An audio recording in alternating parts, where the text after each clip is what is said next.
I'm the answer to your every cry. So illusion for the way behind. I bring to you good news. Ngikubingelele ngegama likaJesu nguphina kuphi lapho ukhona khona kupholekela lithuba lekulalela irhapsody yamaqiniso lokuncwadi yaNkulunkulu ebhalwe ngumfundisi Chris Oyakhilome DSc DD. Lamuhla ngolwesibili tilishumi enyangeni ya June 2025. Kanti-ke umfundisi Chris usifundisa ngesihloko lesithi kuhlanganyela kwethu nebuNkulunkulu. Amen.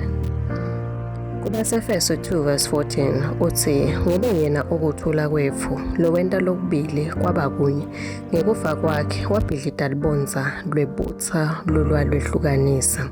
Amen. Umfundisi Chris uthi ngekwati kwethu tingilozi titawuphila phakathi. Kodwa kuphila labanako akusiko kuphila lokuphakathi njengakithi.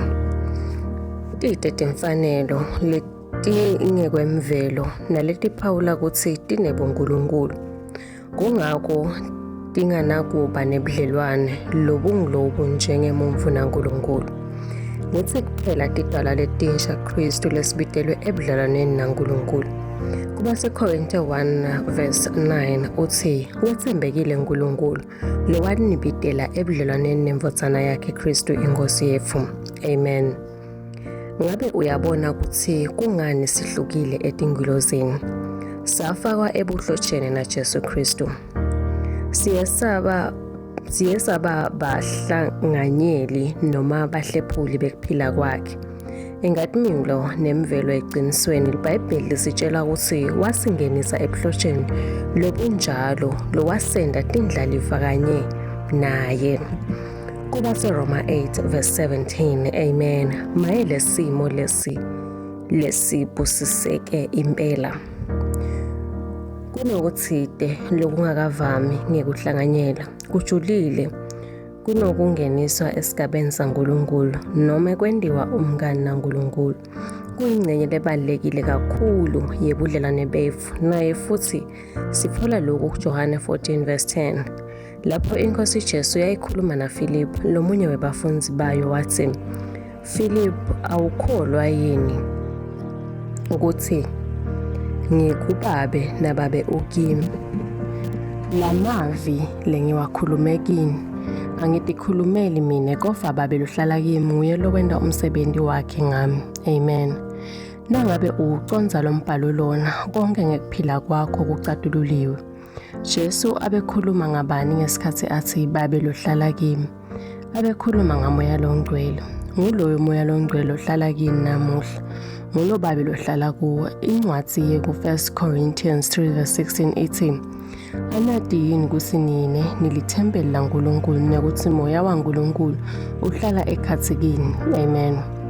Manje sewungaconza ukuthi kungani iBhayibheli lithi ngeliciniso udlelwane bethu neyise kanye nemvodzana yakhe lenguJesu Kristu 1 John 1:3. Amen. Uhlobo bethu bunye bethu nebuNkulunkulu buyimvo lenkulu kunato tonke ngeKristu. Amen. Kuqhubeka nesifumbo ngafunza 1 Corinthians 9:1-9, Johane 14:10 na 1 Corinthians 6:17. Amen. Kulesikhathi ngalo sitawusho umthandazo utawusho emva kwami uthi babe lothandzekako.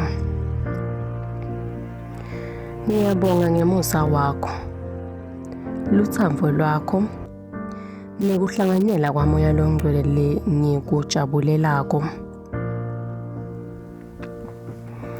Ngiyabonga ngekungenta ngibe munye nawe lokungenakuhlukaniswa. Futhi ngibe nengcenye emvelweni nasezulwini. Ngitinikele ngalokuphelele kumoya longcwele lohlala kimi futhi lolawulwa timo tekuphila kwami.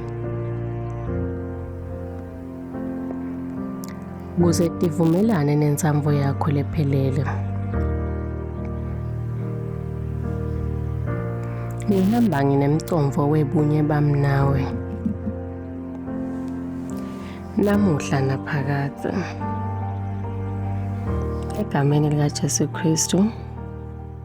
Amen.